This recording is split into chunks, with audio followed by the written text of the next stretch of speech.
Adelanto un pequeño truco, cómo se hace para desaparecer. ¿Qué está grabando ya? ¡Explota!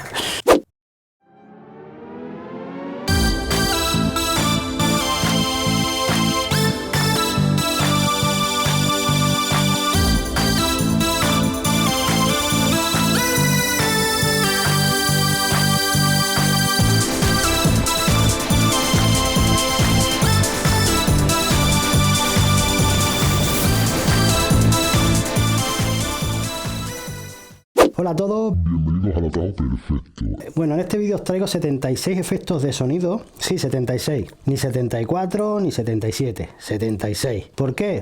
Pues no tengo ni idea.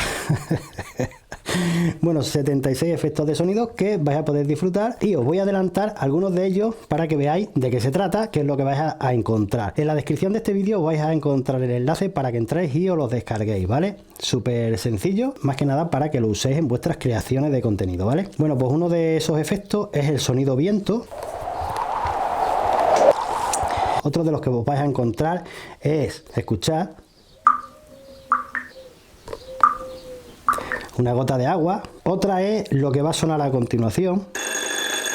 Coge el teléfono. Son 76 efectos de sonido que os podéis descargar para que hagáis esas cosillas, ¿vale? Como he dicho en otro vídeo anterior, si os gusta esta clase de vídeos para descargar o cosillas, bueno, me lo dejáis en los comentarios y seguiré subiendo esta clase de vídeos. O si preferéis tutoriales o si queréis algo en particular, me lo dejáis en los comentarios y bueno, pues hacemos esa clase de vídeos. Así que nada, si no te has suscrito al canal, suscríbete, dale una patada a esa campana para que te lleguen las notificaciones y si te resulta interesante el contenido, compártelo en tus redes sociales y todo ese rollo que se dice. Nos vemos en el próximo vídeo.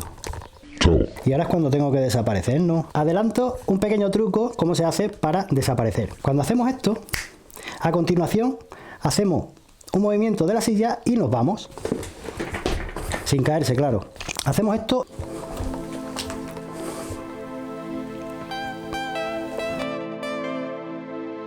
Y quedaría algo así. Cuando hacemos esto, súper sencillo. Chao.